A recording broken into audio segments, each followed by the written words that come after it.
friends. Welcome to our webinar today. We are so excited to have you here today. As we wait for people to trickle in, let's have you answer a question in the chat. And so today we have Sarah Erickson of Sarah Ann Designs. And so she is an amazing designer, logo, brand strategist, and website designer for creatives. And she's from Dallas, Texas. So you can also tell us where you're from. But she's also a plant lady. And so our office looks very green and beautiful. They're all fake. But we do have this dead fake plant. No, this is a real plant. If you are a plant person yourself, hello, Melanie, tell us if you're a plant person. And tell us if you think this can be revived. So this, I think, has been dead. It's from my coworker's desk. It's been dead for quite some time, I think. But the impressive thing is it's still all together. And so can this be revived? And also, does this remind you of the burning bush from Moses? Because again, it's still intact, but it's totally is fried. So if you're a plant lady or a plant man, plant parent, let us know. Give us some of your best plant tips. For the most part here at Show It, we are, a website company and we can only handle fake plastic plants. So yeah, it's fantastic. Hello from Northern Virginia. All right, Melanie is a plant person. Beauty by Kier. Hi, Kier. You are not a plant person, and you also kill things and go with the fake plants. I'm all about that. And the other thing with real plants, which I don't know, Sarah, if you have time during your webinar, if you could maybe talk about like those weird bugs that real plants attract. Like, I don't know what to do with that. So it's a lot. Ooh, you have over 100 plants, Ren? That is very impressive. Lauren is also a plant lady. We are in such good company today. This is fantastic. I'm very excited about this plant conversation, and I hope that you guys are as interested in websites as you are in plant life. So that's fantastic. So again, we have Sarah Erickson with us today. She is going to be our website or webinar host.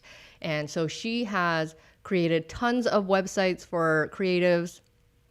We recently had Layli Imadi on, and Sarah rebranded her and redid her website. It's amazing. It's beautiful. And so Sarah is coming live today from Waco, Texas. Even though she's from Dallas, she's just on a little staycation, a little work vacation, which is awesome.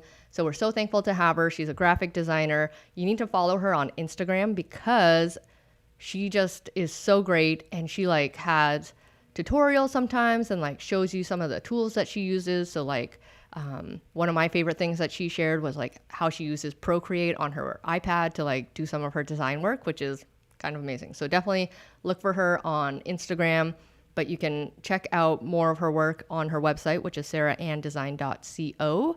But please stay tuned all the way till the end because she will have some like free downloads and links and just really great tools for you guys and for your websites. So today she's talking about how to correct your website so that it converts your ideal clients. And obviously we all want to do that. Everyone here is welcome, whether you have a Show It site or not. So I hope you can take some great notes and just think about your website, even maybe pull it up beside your, the webinar, and you can kind of look through what she's talking about, and we will answer any questions. So if you have questions, put them in the chat. And also, again, the plant comments, the best. We can talk about plants maybe near the end too if you guys don't have a lot of website questions. But feel free to chat it up in there, and I will take note of some of the questions and answers, or Sarah will answer them. And so if you're ready, Sarah, we are ready for you, girl. Awesome. I'm ready. Hey, everybody. I am so glad to be here with you guys. Thanks so much, Jihei and the whole Show It team for having me on to talk about websites and converting your ideal clients. And I'm always happy to talk about plants too. Always a great conversation. I'm going to go ahead and share my screen so that we can get started and dive right into our content today.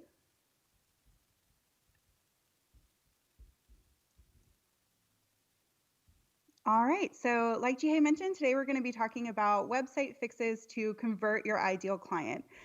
We have a lot of things to cover. I have a couple of mistakes that you might be making that we can actually fix today, give you that little tweak that's going to help convert that ideal client, and then a couple of quick tips too that will just help increase your website design traffic, help you really appeal to that ideal client in a polished and professional way. So as I mentioned, I'm Sarah. I'm a brand and website designer. I work on the Showit platform for websites, and I love to design brands as well. I got my start with the graphic design by studying it in college and was really thankful to be able to translate that into this wonderful creative industry. I think of myself as a creative soul. I'm guessing that many of you guys feel the same way. I know we have a lot of creatives within the Showit community. I'm an Enneagram 1, a passionate designer, and like we mentioned, definitely a plant lady. Whoever commented that they have about 100 plants, I think I'm right there with you. So always in good company with fellow plant people. I'm glad that we have some familiar faces and no hard feelings to anyone who feels like they have a black thumb. It's hard to keep them alive. Now that you know a little bit about me, let's go ahead and dive into this. I really want to give you guys some actionable tips that will help you increase your website traffic, make it look a lot more polished and professional for those ideal clients. So let's talk about a couple of those common mistakes that are really easy to make, but can also really easily be fixed to appeal to those ideal clients and really convert them into booked clients. So mistake number one, this is a big one. You're not thinking about that ideal client. And I get it. A website design feels really personal, especially in our industry. This is the online home of the business that you've worked really, really, really hard to build. You want to see your vision come to life on screen, including your favorite fonts, your favorite colors. It feels like a really personal process to go through.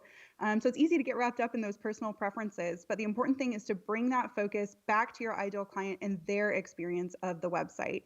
So I know it's kind of tough because we want to infuse it with a lot of our own personalities, but the bottom line is that it's not really about you at all. It's about your ideal client. Of course, we do work in this inherently creative industry where our work is going to be very personal and the personality should be part of the site. So there's a little bit of a balance. But the important thing to keep in mind is that your website is not meant to attract you, it's meant to attract your ideal client. And that can definitely be a little bit different. So let's take a step back and first just talk about what really is an ideal client. I think there are a lot of misconceptions out there about this, so I wanted to just dive into it really quickly. An ideal client to me is a lot more than just kind of this avatar that we're dreaming up and thinking of. It actually is someone who meets a couple of key criteria. So for me, I think an ideal client is someone who, number one, can afford to invest in you. The thing is, this is a business. You know, they need to be able to bring in the income and the money that's going to contribute to your desired financial goals. And they could be the sweetest person in the world. You could be really happy to meet them, but if they can't afford to invest in you, they're not an ideal client at this time. So that's the number one thing that you need to think about. If they are able and ready and willing to trust you with that investment, that amount of money. The second component to an ideal client is that they bring you creative joy. You know, we work in this industry because we love doing the creative work that we do. Otherwise, you would probably be in that 9 to 5 cubicle, not side hustling, not taking something like this full time. So an ideal client really needs to bring you that balance of income because this is a business, and also creative joy because you're a creative entrepreneur. So those are the two things I want you to keep in mind while you're thinking about appealing to someone who's coming across your website. They can invest in you and they bring you creative joy. One way to think about this is to think back to a client that was so much fun to work with. I know we all have that person that like stands out to us as someone that aligned with our style. They were really fun and easygoing. They trusted us throughout the process and they were able to invest at our highest price point. So call up that person in your mind, have them in mind as we talk about all of this. That's who we're trying to appeal to on your website. So instead of thinking about your own preferences, we want to think about that person's client experience and what we can do to make the website appeal to them, not just something that aligns with our own preferences. So here's the way that you can do that. We have 3 questions to think about. The first is going to be, what is the client's problem or what is their fear? And then secondly, how do you solve it? And third, what is the feeling that they get after working with you? So we're going to talk about that problem, solution, feeling. These are the 3 things that you need to have front and center on your website so that when those people come to your website, they go through your homepage, they can relate to the problem you're talking about, they're excited to get to the solution that you offer, and then they're going to walk away with this warm, fuzzy feeling from working with you. So when we think about that, let's talk about what is your ideal client's problem or fear? I think sometimes people get stuck on this. They're like, I don't really know. They're not really afraid of anything, but they are. I promise they are. Everybody has these fears that are kind of hiding behind the surface. And if you just dig a little bit, I think you'll realize that your ideal clients have them too. So, for example, let's say you're a wedding photographer, your ideal client could be afraid of a bunch of different things. It could be that they're afraid of not doing enough to honor their family legacy. They really value tradition and they're scared that their wedding is not going to live up to this tradition and legacy that they have in their mind. It could be that they're worried about not having enough time to really enjoy their wedding day. They're scared about the stress that's going to come with it. Or it could be kind of on another side that maybe they're afraid of photos that feel too formal or too stuffy. They really want something that's going to be creative and exciting and personal. So those are all three totally different fears that you could be uniquely equipped to solve. So depending on what your style is and what those ideal clients are afraid of, you might be uniquely equipped to solve that. So using a couple of those examples to think about how can you solve this problem? Maybe you highlight your ability to capture detail shots that really speak to a family legacy. Maybe you're offering Voxer access to your couples so that they can ask questions and reduce stress throughout the process. Or maybe you offer really creative and unique posing ideas or locations that help your client feel as unique as they want to be. So again, I'm using a wedding photographer as an example, but those are just a couple of ways that your client might have this fear kind of in the back of their mind and ways that you can solve it and talk to them about that on the website. So we have that problem, solution, setup. And then the last thing is how they're going to feel after working with you. And this is really important. Again, I think it's easy to get caught up in the more factual side of things, but this is where I want to bring the emotion back in.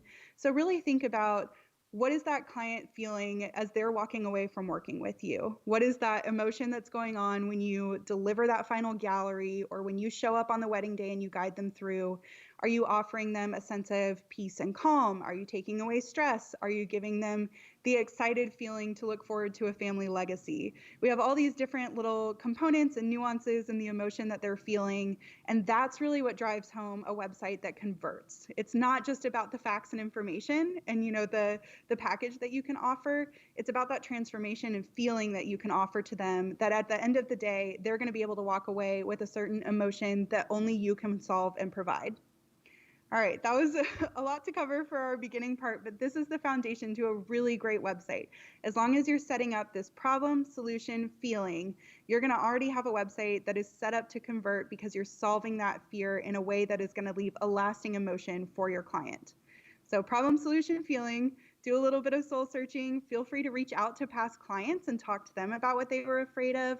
But if you can just set up this formula with problem, solution, feeling, and talk about those things on your website, you'll already be light years ahead of other people who are not addressing these things. So that's our number one. All right, let's go ahead and talk about maybe a mistake number two. This is one that I see, unfortunately, all the time. And again, it's an easy one to make, so I don't blame you, but we're going to fix it today. You are not making it super easy to contact you. When a potential client is totally convinced by your brand, you have that problem solution feeling, you've already done the hard part. You've already converted them. They're really excited to work with you. They feel engaged with you. But then if it's difficult to actually contact you, you're really setting yourself up for a big mistake. That's a huge missed opportunity. So I want to talk about a couple of ways that we can make it super, super easy for those ideal clients to get in touch with you and actually become booked clients. Again, we want to make sure that they're converting here. It's not just coming to your website and being wowed by you, but it should also be really easy to then become a booked client. All right, so the first thing that we can do here is really, really simple, your menu positioning. When we're thinking about a website, we have usually some kind of navigation. And in that navigation, the menu or the menu should always have contact as the last item in that navigation. Our eye naturally looks to the extremes. So just psychologically, as we land on a website, we're more likely to look at those top corners than we are to take in everything that's in between. So just by putting contact into that last position, you're already setting yourself up to make it that much psychologically easier for someone to get in touch with you. So go ahead and switch contact to that last position. You can see here I have a screenshot of my own website, and contact is the last one on the right. That's where our cursor is going to naturally go just because of the psychology behind the website conversion. I know a lot of people who tend to switch blog and contact as those last couple buttons. So blog ends up being on the farthest right. And of course, a blog is a great place to get to know you better, but we really want contact to be the easiest possible action step on your website. So just make sure that that contact is in the last position. And it takes out a little bit of that brain fatigue. Even in just microseconds, your brain is trying to say, like, wait, where is the contact button? Where do I go? And if it's not there in that right-hand corner, it's actually a lot harder for your brain to process it. And you start to get just like a little micro feeling of frustration. So that's the number one thing that you can do to just make it super psychologically easy for your clients to contact you. All right, next, I want you to think about adding your email address in addition to a contact form. I know we're going to talk about contact forms in just a second, but having your email address on there makes it easy for anybody to contact you. Of course, you want your ideal clients to be reaching out, but they're not the only people who are going to be helping you grow your business and your network. There are maybe fellow vendors who want to connect with you, people who want to reach out about promotional opportunities or styled shoots. And they probably don't want to have to go through a contact form filling in their desired wedding date or number of guests, because that doesn't really pertain to the question that they have for you. So I want you to put your email address somewhere on your website so that people can contact you the old-fashioned way, just one simple email instead of having to fill out the contact form. That is another way that you can just make it really easy to connect with you. So I just took a little screenshot here. This is what I have on my own website. I have that email listed so that people can get in touch with me, whether they are an ideal client or maybe they're someone else. Maybe they're looking for a collaboration or an opportunity to jump on a webinar together or anything else that they might want to get in touch with me for. It's really easy to do that and reach out to me. Again, it's just taking away those little psychological frustrations or barriers to make it really easy to get in touch. I also recommend having your working hours listed on your website. It doesn't have to be front and center, but I think it's nice to sort of set that expectation so that people know when they can expect to hear back from you and you're not putting pressure on yourself to respond within the first 5 minutes that something lands in your inbox. If they happen to message you on a weekend or something like that, your website is the first place where you can start to put those boundaries in place and really set the expectations for what this professional relationship is going to look like. Lastly, I always recommend putting your location on your website as well. For people like me, I feel really thankful that I get to work with people all over the world, but it's still really helpful for them to see where I'm based, just so that they can get a feel for what time zone I'm going to be in, or if they wanted to meet in person, that's something I can offer within the Dallas area, but obviously not outside of that. Again, this is something that I find really commonly in creative and wedding industry. We're just not thinking about it. Like, of course, I live in Dallas. It feels really natural to me. But to clients who are new to me, they probably don't know that information, and it could be helpful and pertinent. So these are a couple of things that you can just list out on your website that, again, make it really easy to get in touch, to start establishing that relationship, once they've been sold on the brand and website overall. So you can see this is where I have it on my own website. It's just tucked into the footer. It's nothing obtrusive.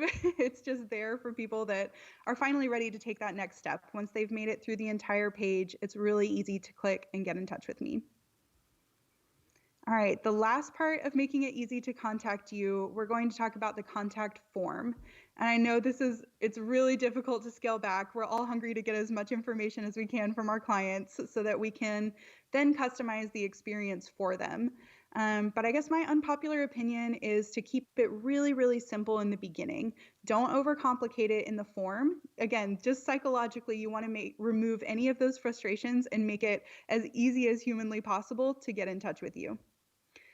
The reason why is that an inbox is always going to be so much better than a contact form. As you're collecting information from people in a form, it starts to feel impersonal. It feels like you're just collecting information and they haven't really gotten to meet you yet. So there's no relationship there. They don't really have that incentive to give up that information to you. I know we live in a world where we're giving out our information online all the time, but it still feels like a really personal detail to be offering up to someone that we haven't even met, especially when you're starting to ask questions about, for example, a wedding. That's a very emotional and personal event, and you're starting to get a lot of details before you have the relationship. So the inbox is a way to get people into a personal connection. The form is as minimal as possible, just getting the most helpful information that you need so that you can get into the inbox and establish that personal connection, establish yourself with a phone call. People are going to then be much more inclined to stick with you. Think about it. Once you talk to someone on the phone or you've had a great conversation via email, it's kind of hard to break ties, and you want to draw them in. You want to get them in the inbox. You want to get them on the phone so that then they do feel really compelled to take that final step and book with you. That's always going to be a lot more personal and engaging than a form with a million billion questions. You can definitely send a form after you've had that chance to connect. And Showit makes it really easy to do that. You're able to use embed forms so that you can embed, for example, a Dubsado form or a Honeybook form, so that you can, send that form after the client has made that connection with you and be able to collect that information after the relationship has been established. All right, mistake number 3. This is another biggie, guys. All the time, I run across creatives who are not taking advantage of hidden pages. I know some people may or may not be familiar with this concept, so I want to break it down a little bit, talk about hidden pages and what they can do for you. But you definitely are missing out on an opportunity if you're not using these pages already. So hidden pages, really simply, are just website pages that are not linked in your menu. That's it. They're just not showing up in the main navigation. There's still a live link, but they're not showing up as something that is linked in the navigation of your website. So as an example, I pulled up my website again. You can see across the top, I've got home, branding, resources, about, blog, contact.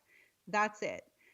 But on the back end, I have so many more hidden pages that we're going to talk about. At the end of this webinar, you guys will get to see this hidden page that is not visible to the public. We're not giving this link out to just anybody. It's for people coming from this webinar. So you guys will get a link to this hidden page where you can take in all the resources that we've prepared for you. But that's not something I'm linking in my menu. It's not something I'm giving to anybody. You can only access it when you have the link. And that's something that you can do for your own business as well. So for example, these are those 6 that I talked about that you saw in my menu. That's what people will see when they land on my website. But behind the scenes, I actually have way more website pages than that. So these are just a few of the hidden pages that I have on the back end of my Showit account that are not linked in my menu on my website, but they're really, really helpful for me on the back end, and they make a great impression to my clients. So just as a couple of examples here, I have a hidden page that details my website design process. So when someone inquires, I can say, hey, I heard that you had a question about the process. Check out this link. Then they can go to that hidden page, learn more information. I'm not having to retype the same email again and again because it's already prepared for them on that hidden page. The same goes for launch. I have a launch guide with tips and resources that are going to help people prepare to make the most of their launch. And I don't want to have to send that over in an email every time. Instead, I can just send them a handy link to a hidden page all about that process. So you can see again, these are just a couple of the possibilities that you might have. A scheduler, a thank you page. I have a page for printing collateral pieces. If you're looking to hire employees, an application page could be a great fit. And again, that doesn't have to be front facing and in your menu. It could be something that you're just sending to people that you want to give that information to. It just gives a little bit of privacy so that you don't have to have everything front facing for everyone who comes across your website. So the reason that I like to recommend hidden pages is that they can continue the brand experience. Again, when I'm thinking about giving that information to a client in an email, I can still give them all of that information, but it doesn't feel as beautifully curated. I may not have enough time to really think out everything that I want to say. It's not going to have my fonts and colors. It's not going to have images. So a hidden page is a great way to get all of that information in one place and continue the brand experience that goes along with it. So you'll see this one again once we wrap up our webinar today. This is something that you'll see when you hop over to that hidden page, and you can tell that it's a cohesive brand experience with my slides. It's going to feel really familiar. So you've established kind of a like no trust factor. I'm sure a lot of you guys have probably heard about that. You can kind of trust that this brand experience is going to be continued once you land on that next step with me. And again, you can provide that to your own clients. So that's what I mean when I say that hidden pages can really impress your clients too. These are a great place to give them a lot of different resources. You can link different resources. You can continue embedding them within the page. This is just a way that you can deliver a lot of helpful value to your clients on the back end in a way that's not front facing to everybody on the website. So for example, this is that launch page that I mentioned where I'm giving them some tips on how to make the most of their website launch. And my clients are always so excited to see this. They feel like it really is helpful when they're getting to a launch. And it's just a hidden page. So I just had to create it once and it continues to serve me well again and again. It's taking a lot of the work out of it for me. And it also makes a really helpful impression to them because they're getting so much value out of the page that I've created. So lastly, it can streamline your workflow. For example, I have this schedule a meeting page as a hidden page on my website. It's not something that just anybody gets. I want to get them in my inbox first so that we can get to know each other a little bit via communication there. But when the timing is right, I'll send them a link to schedule a meeting. And that makes things so much easier on me instead of having to email back and forth and say, when's a good time for you? I'm available at this time. I can just send them a link that says, hey, find a time that works for you here. And that way we can set up a meeting. That works really well for me. And again, Showit makes it so easy to embed a variety of different schedulers so that you can tie in whatever third-party app you're using to make that happen. So anything that you're finding yourself having to repeat or type up in an email, it could definitely become a hidden page or a template. And that makes your life easier. It gives you more time to work on the things that matter most to you. You can just send them that hidden page that looks beautifully branded and gives you more time instead of having to type it all out. All right, I have a couple of hidden page ideas. Again, this might depend on what kind of industry you're in. You saw a couple of the ones that I have as a designer, but here are a couple of other ideas, whether, whatever creative industry you're in. A couple of these are more photographer specific, but there are great ways to translate that into your own creative niche. So a pricing guide and a welcome guide, those can be really great to have as hidden pages on your website so that, again, you're not having to put together a PDF and edit it and send it over via email. You'll be able to use Showit to really easily edit that pricing guide anytime you need. And then you can just send people the link. That's way easier than having to update and edit a PDF every single time. So I definitely recommend exploring the pricing guide or welcome guide. And then after that, think about ways that you could deliver value. So is there some kind of prep guide, locations guide, outfit guide? What can you do that really sets your client up for an ideal experience with you and helps them feel like they're receiving value and being really well cared for throughout the process? A couple of those last items would be a thank you page, which you can always send people to after they've submitted the contact form, a resources page where you want to list anything that you think would be helpful for those ideal clients, hiring or job applications, and then lastly, an employee handbook. I created one of those as a hidden page, and it's been a really great way to welcome people to my team and make them feel welcomed and loved, and also give them the information that I don't want to have to type out in an email yet again. Okay, and then lastly, I definitely want to spend some time on a hidden page that is a personalized links page instead of Linktree. So this is something that you can implement yourself instead of having a third-party service. You can create this branded design, this seamless experience, something that's going to be better for SEO and more customizable. The thing is, with a Linktree, you're sending people to a third-party app instead of to your own website, and you want to get those clicks over to your own website instead of to the Linktree. So the more clicks you can get on your website, the better for SEO. You also have an opportunity to make it feel more branded. You can see this little mock-up that I have here feels much more aligned with my brand, my fonts, my colors than a Linktree would. Even if you choose a custom color on Linktree, there's only so much that you can really do. So this is a hidden page that I've created that I use as my link in bio, and it works a lot better for me than the Linktree for those reasons. I created a tutorial for you guys so that you'll know how to do this through Showit if you have a Showit website. On that hidden page, I'll send you to at the end of our webinar today. So it's totally free. You guys can go check it out, and I'll walk you through creating that custom links page so that you can swap out the Linktree, get more clicks to your own website through that link in bio, and have more opportunity to customize it and make it feel like a branded experience. Okay, those were our big ones. I want to walk you through a couple of little quick tips. So we just talked about the first one. Today, after we get off this webinar, all of you guys can go create a custom links page. If you don't have one already, swap out the Linktree, create a custom links page so that you can get that traffic to your website and customize the experience overall. And that'll just be one quick thing that you can do that, again, converts a lot better, is going to give people a more branded experience. You can follow the tutorial if you need, but that'll be a great tangible thing that you can do today that will help improve the website using that hidden page. Number 2 is swap out colorful press logos. This one, I think I see a lot in creative industry where it's easy to make your website start looking really cluttered when you start to get a lot of great features. Of course, I want you to feature your press features. I want your clients to see that, to get that trust factor, to know that you're well established and that you are receiving press recognition. But once you start to receive a lot of press recognition, that's a lot of logos to have on one page. When you really think about it, all of those logos are designed to be eye-catching for their own brand. So even when I've laid them out here as cleanly as I possibly can, it's still a lot of color. Your eye isn't really sure quite where to go. These would be the ideal features, right? That'd be great if Sarah InDesign made it into some of these press publications. But you can see how it starts to look a bit more cluttered to your eye, even if you've done as clean and simple as a layout as possible. All of those logos are designed to be really eye-catching, and now they're competing with my brand.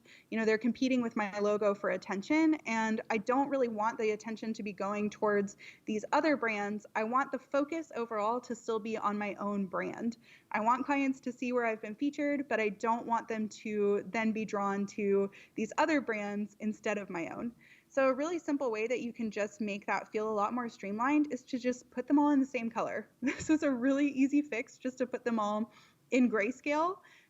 You could choose your brand color, whatever works for you, but if you can swap those into the exact same color palette so that it's more of a monochrome color, it's going to feel a lot less distracting. Your clients will scroll through your website and still understand that you've been featured, that you've gotten this great press publication, but they're not going to be as tempted or distracted to click over to one of these other websites. They're still going to stay on your page, even though they've increased this social proof and trust factor as they've scrolled past these logos. Again, I know this is something that may feel a little out of reach, like switching the colors on all of these different files. So I have a little tutorial on that for you guys too.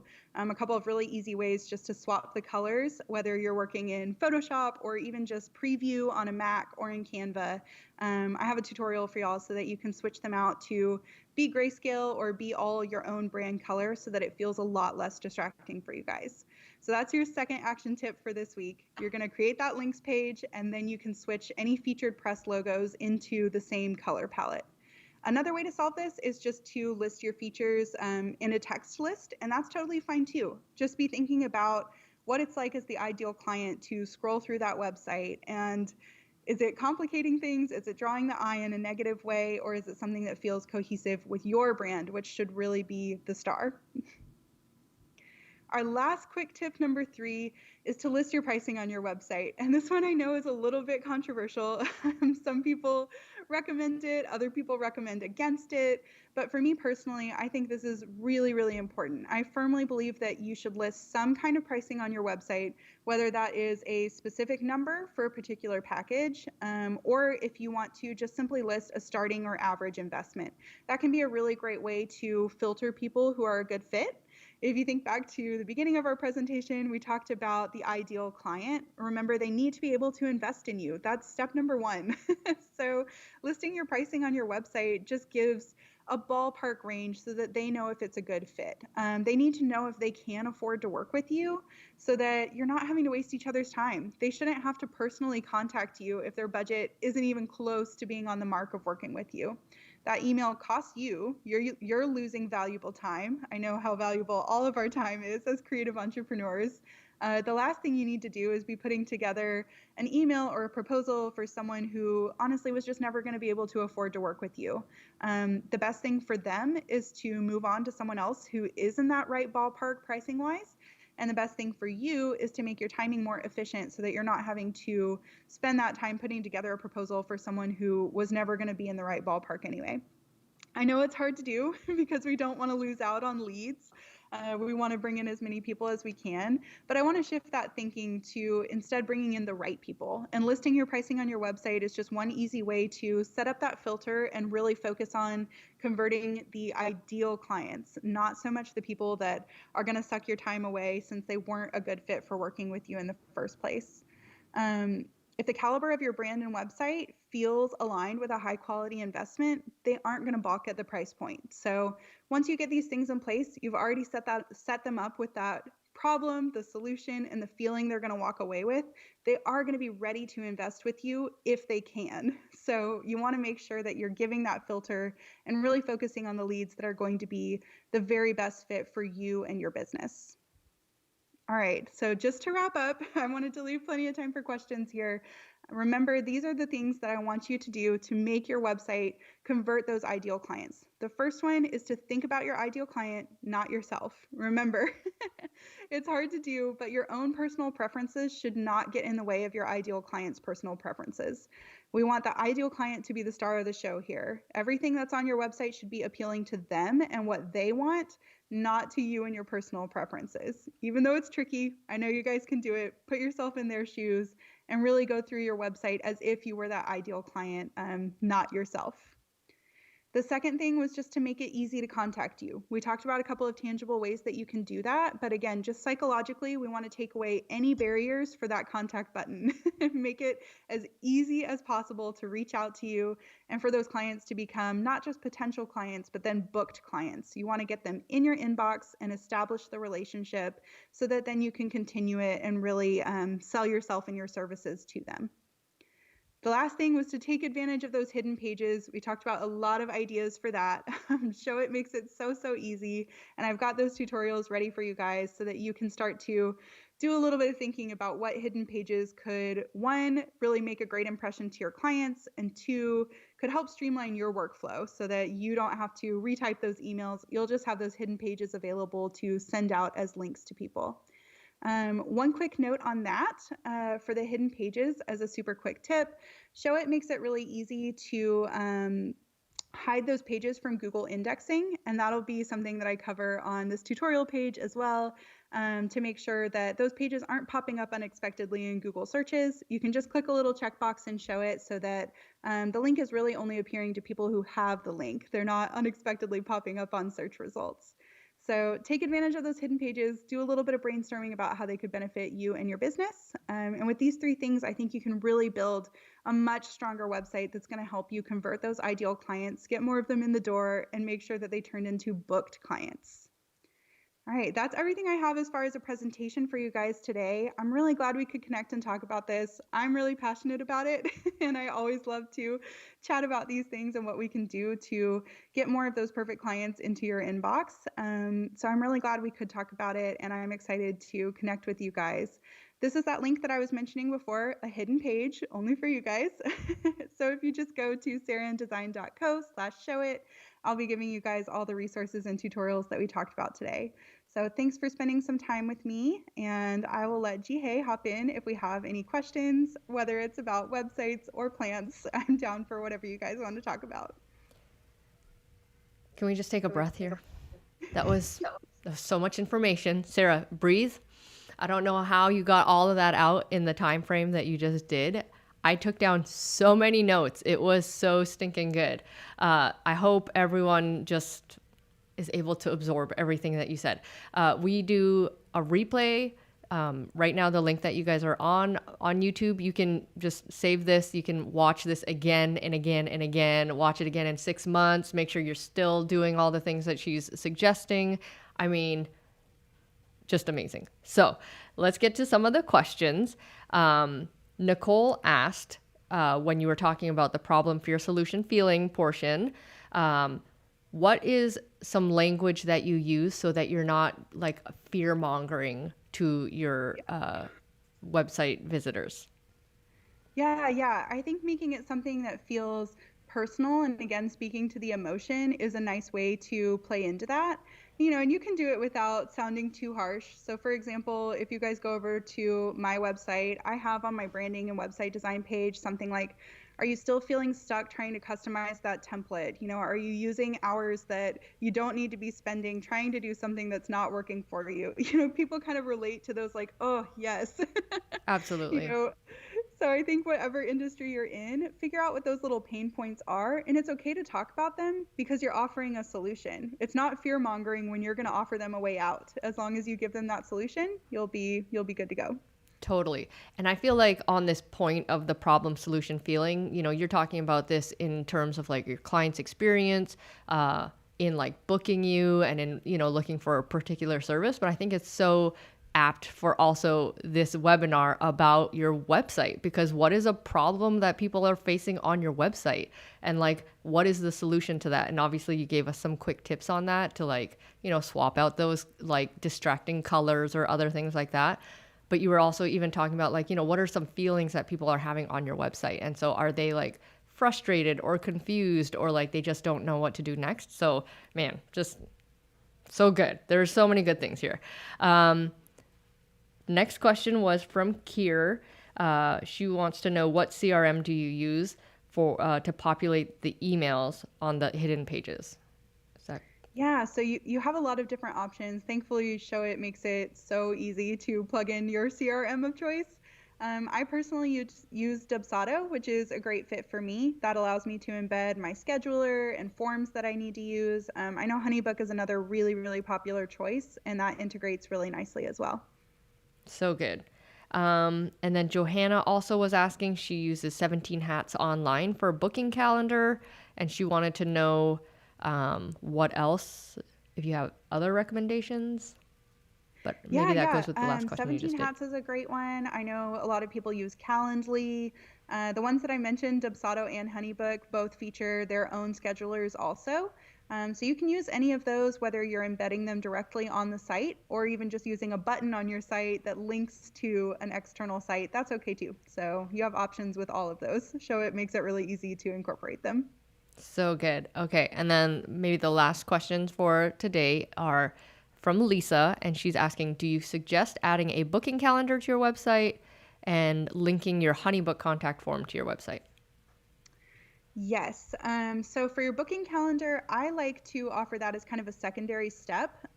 Depending on your services, for some people, it might be good to start with booking, but in a general sense, I think it's better to get them into the inbox first. Like I said, to start establishing that relationship, even if you just have a conversation that's trading one email back and forth with each other, that feels a little bit more personal, and it can be a little bit intimidating to book a call with someone that you've never met. So I like to get them in the inbox first and then send them the link to that hidden page. So at least they get to know me and my personality before we're taking that commitment of hopping on a call with someone that they don't know and might not be comfortable with.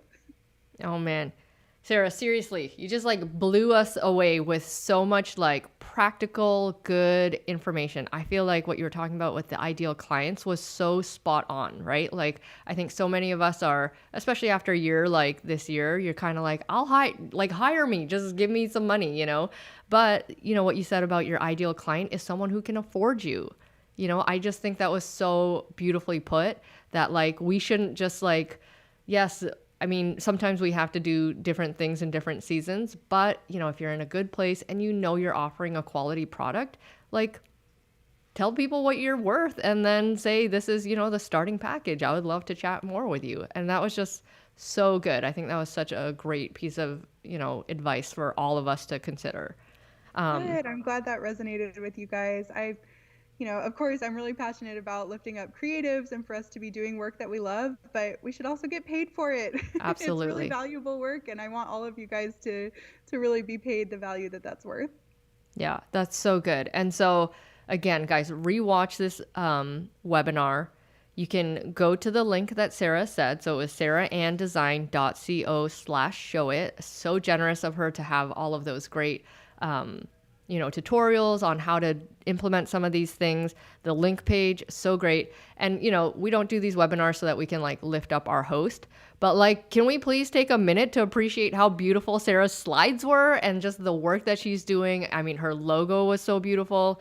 So I just think, if you're looking for someone to redo your logo or branding, check out Sarah's pricing page and see if she's, if you're the right ideal client for her. And like, let's all make our websites look awesome and just be proud of the work that we're doing and have websites that reflect who you are, reflect your brand, reflect the, services that you are offering out to this world. And like, let's just all lift each other up. Let's do this thing. Let's have wicked good businesses and websites. And So again, connect with Sarah on her website, connect with her on Instagram. She's Sarah_Ann_design. Just such a killer Instagram page. Sarah, you are amazing. I'm so thankful for you. I'm thankful for your time and like the energy and expertise that you put into this webinar. It is so valuable. So thank you so much. And guys, thank you for chatting with me here, and keep the questions coming. If you have more questions that you think of later, I'm sure you can reach out to Sarah and ask those as well. But man, what a great way to start the day, guys. So Sarah, thanks for your time, and everyone have a good day. Thanks, everyone.